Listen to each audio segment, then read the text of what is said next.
Good Saturday morning, everyone. Today on Perspectives, we're asking the question, are you prepared to vote in this 2020 election year? Prepared? Well, that has a new meaning now in the 21st century. Do you know if you are eligible to vote? Is your name on the voter registrar's roll? Well, do you have the proper identification to present when you go to vote? And do you know if where you voted last, your previous polling place, is still open? Well, there's a lot more now to being prepared today than just knowing about the candidates. Nationally, officials believe that the American voters will head to the polls in record numbers this year. Super Tuesday may be our first chance to see how serious U.S. voters in 15 states and jurisdictions are about exercising their 15th Amendment right. On Super Tuesday, we'll see the largest group of voters heading to the polls, casting ballots on amendments, as well as state, congressional, and national candidates. Today on Perspectives, we're talking to the officials who have the information to help us head to the polls fully equipped and prepared. Our guests are this morning Ron Reams, member of the Mobile County Board of Registrars; Myra Evans, the Vote 18 coordinator with the League of Women Voters; Robert Clopton, president of the Mobile County NAACP Unit 5044. Also this morning joining us, Adam Bourne, chairman of the Mobile County GOP, the Republican Party, and attorney Ben Harris. He's the chair of the Mobile County Democratic Executive Committee. Now we'll talk with our first guest right after the break this morning, a quick break in fact, when Perspectives continues.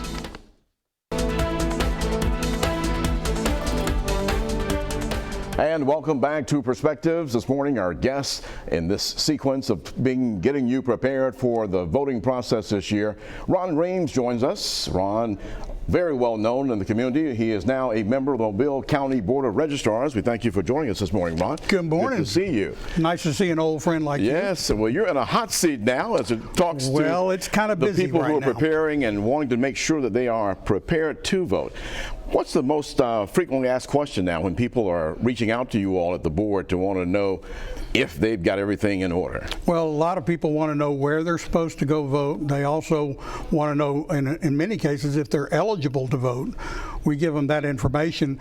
We've got a booklet, which I'm going to leave a copy of, several copies of this Alabama Voters Guide that is available, and we'll have that at our office, but I'm also leaving some here at the Studio 10 Very good. studios, so they can come by and pick one up.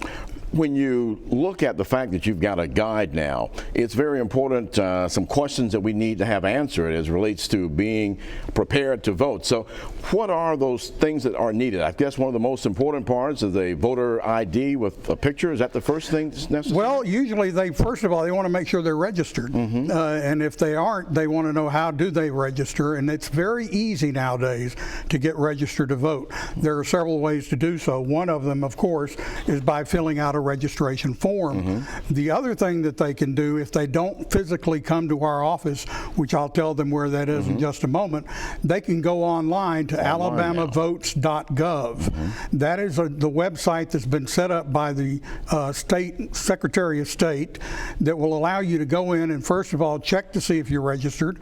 If you are registered, are you at the proper address? If you're not at the proper address, then you can change your information, and the reason we need you to have the proper address is so you go to the right place to vote. Polling place. Now, for people who have not voted, say in the last how many elections, they may not be on the roll right now. If they have not voted in a federal election, it does not affect state elections, but if they have not voted in a federal election during the past 2 election cycles, then they are moved to an inactive list. All that it takes to get them back on active is they can either come to our location or go online, or on election day they can vote what we call a provisional ballot, and they can reapply to be reinstated. If all their information checks out when they reapply, then their vote will count. But it's best to do it ahead of time. It'd be a lot more easier on them and us. Okay. So when you're trying to see if you're eligible now and then you have the proper proper things to register. That polling place, how do you find out if you're going to the right place now? Because they do change, not just as having moved, but based on the type of election that it is. Well, most people who have voted in certain locations, and we have an entire list that's available online as well, most of them will continue to go to their present location. However, we have 3 locations that will be changing this year, and that's because, first of all, the people who are at those locations have said we need to move them. Okay. So we've got the Eichel Mertz Elementary School, that was in precinct 63. They are now at Christians United Church on Pleasant Valley Road, and that is a permanent change. Okay. There's also Christ, and that's right off of government too. Right, Christ Anglican Church, which was on Highway 90 at Precinct 70. They are now coming to very close to here, the Hank Aaron Stadium. And then finally we have the St. Ignatius Marian Center. Most folks know who drive by that location, they are under construction putting up a new sanctuary. So what we're going to do is move that location temporarily, at least for this year. That means every election this year they'll be going to the Monty Moore Public Library over on McGregor Avenue. Okay. So those are the only 3 that are changing. Right. Everything else is remaining the same.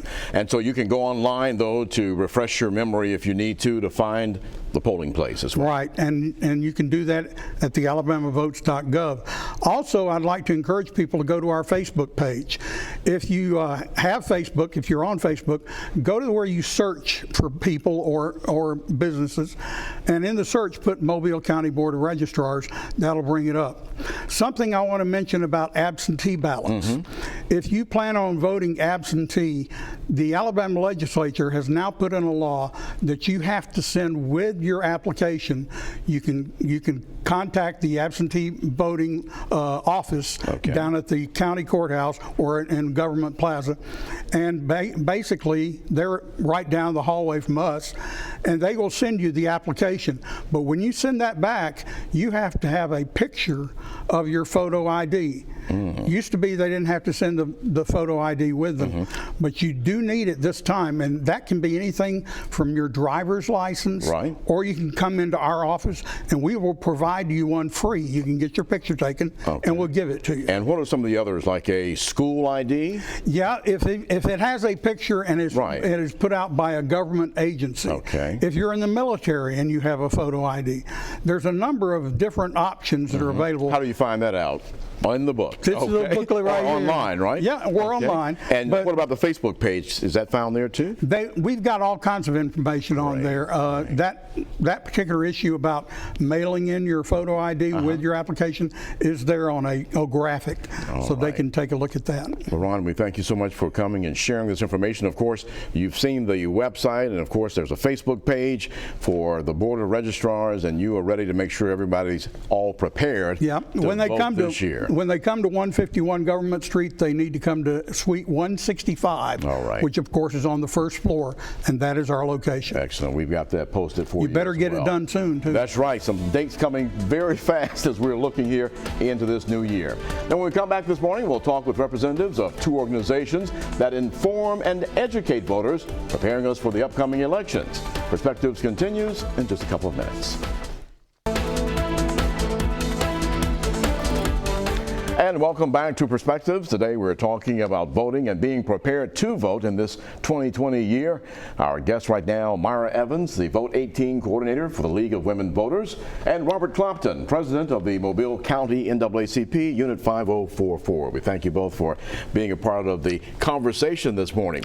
What are your organizations doing now to make sure that people are prepared, as well as that they are getting out there to vote after being prepared to vote?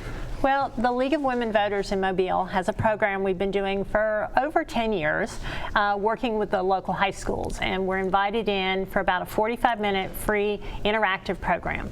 And we run through the history of voting so that truly all 3 of us could vote. We have a mock election and stump speeches and a town hall, and the students actually vote. And then we offer an opportunity for everybody in the class to register to vote. Now, we realize not everybody is eligible or wants to or may already be registered, but we offer them an opportunity to hold the form, see what goes on it, because we believe that all of them can help somebody register to vote. And so then we take the forms that we collect and encourage them to actually go and vote. So that's one of our big projects. Oh, that's a very good aspect of tying the history into it, because you were saying at one time the three of us would not have been qualified or eligible based on what the rules were at that time. Right. Mr. Clopton, for the NAACP, how are you involved now in this whole process of getting the voters educated and prepared? Well, we have a political affairs committee, one of our 18 committees within the NAACP, and their primary goal is to register voters, to educate people on the importance of voting, and to give them a history lesson as well. And also, our efforts are to restore the vote to returning ex-felons that's returning to society. We have town halls. We take advantage of the partnership that we have throughout the city of Mobile.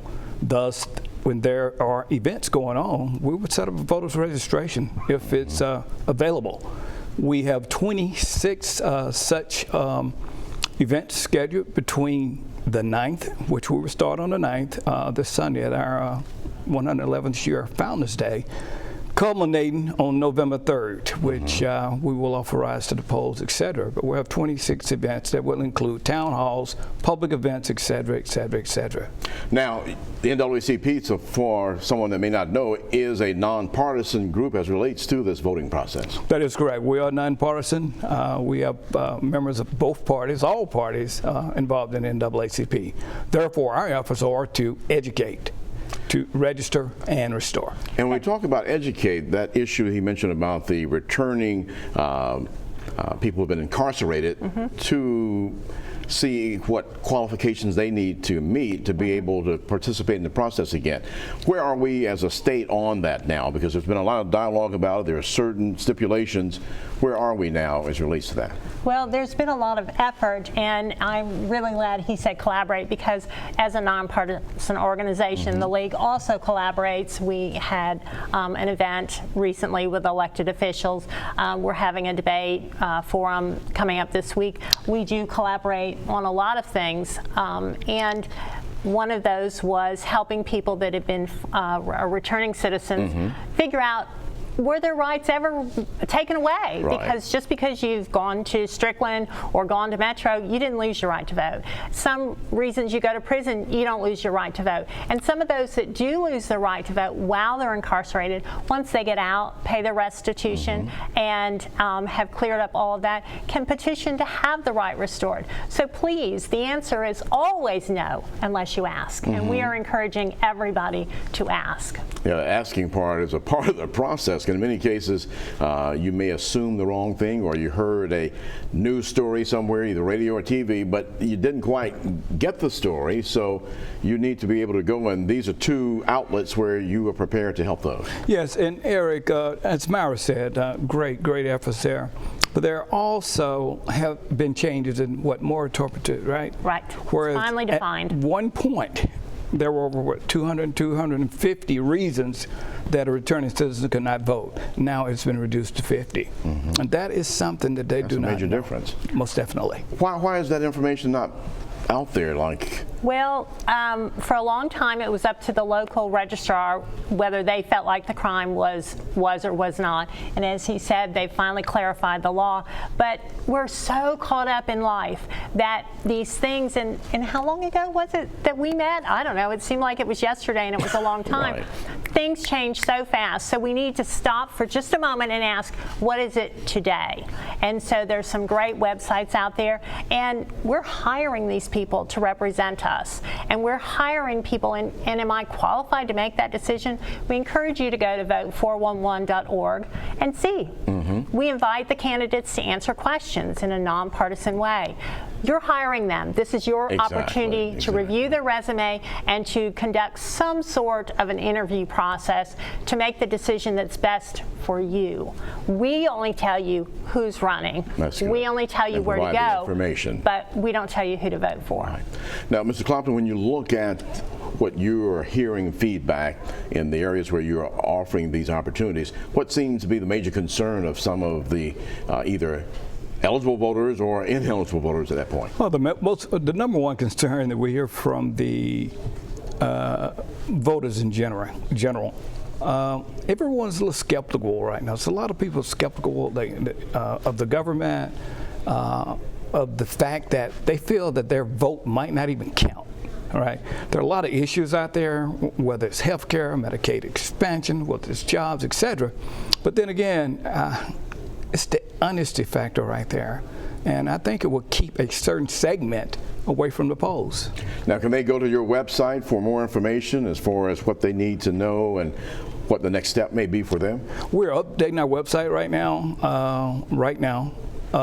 As far as those steps goes, we have them. All of our committee members have them. But until the website get updated, probably no later than next week. After that, yes, they can. And give you a phone call in the meantime. And the same thing for the League of Women Voters? Absolutely. Go to the website for more information. The League of Women Voters exists in all 50 states. And no matter where you are, I realize this is a pretty local broadcast, but no matter where you are, states control the voting rules. So check with the league in your state. There may be one locally.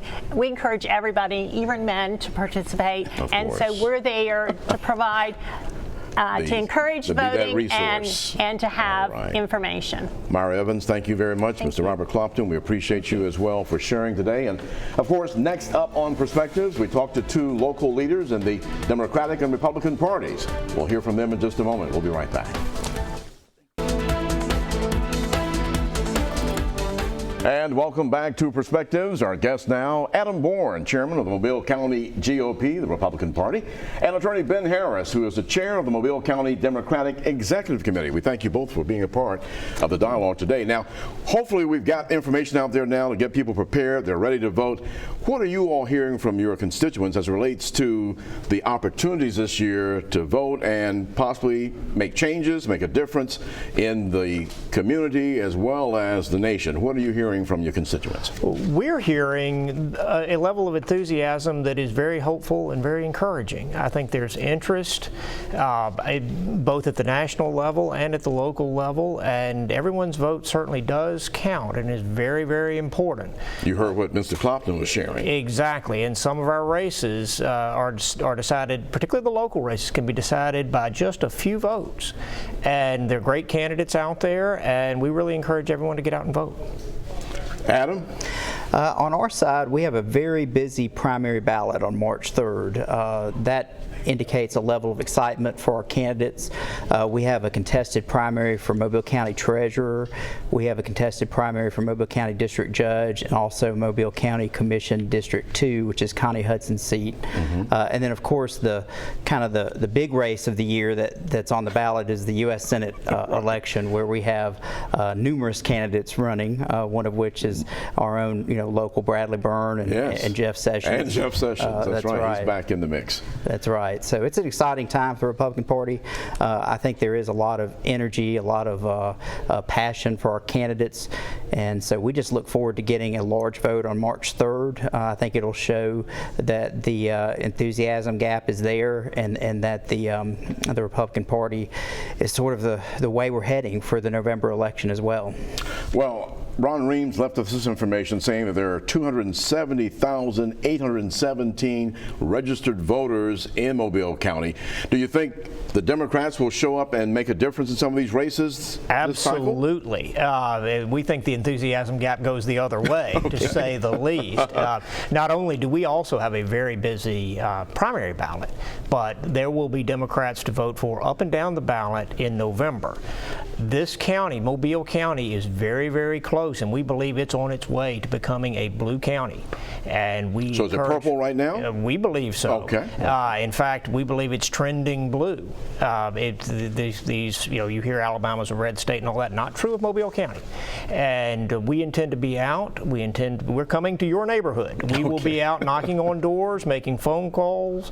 We will be getting our voters to the polls. There's some very exciting races on our primary ballot, 2 school board races, as well as our congressional ballot, which where we have 3 outstanding candidates, and we very much look forward, of course, then to the big Senate race in November with and to re-elect Doug Jones.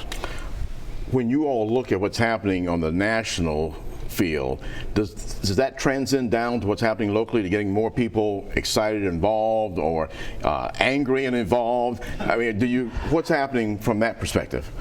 Well, every time President Trump sends out a tweet, we get more people at our meetings. So if that is any indication, that is certainly so. So I think the national situation does impact, certainly. I think people feel that at a visceral, gut level. And we hope that it translates into voters at the polls for us as well. Adam? I think there's probably a slight difference in the local level. I think you'll find that we make every effort to keep our campaign civil locally. We take a lot of pride in that as Republicans, and so we just talk about the issues and we just lay them out. And we believe if you look at the various issues, whether it be tax reform or education, I think you'll see that most voters in Mobile County believe that the Republican Party has the answers on those issues. So we just try to talk about the issues, put forth our candidates and their credentials and their resumes, and just show the people that we have the stronger candidates going forward in the November election. Senator Doug Jones and his election in that primary that was held, was that a blip on the screen, or do you think that can transcend since he is in the office? Will that help him in the upcoming election? Well, certainly, obviously, the incumbency has a number of advantages. The other thing that we hope and we believe will occur is that several Democratic, very strongly Democratic-leaning precincts in 2018 didn't turn out quite the way we would have liked in terms of the number of people who turned out and the percentage of people who turned out. They may not have believed that it could happen? Well, I'm not sure. Okay. But in any event, they can make a real difference. Where we have a precinct that we win, 900 and something votes to 12. If that precinct turns out at even the county average turnout, this very quickly becomes a very, very interesting race. And the local races become very, very interesting races, as well as the Senate race and the national race. Do you think former Senator Jeff Sessions getting back into it has changed the dynamic for Senator Jones, or where are we? Certainly, I think the election in which Doug Jones was elected had a lot of unique factors that were at play.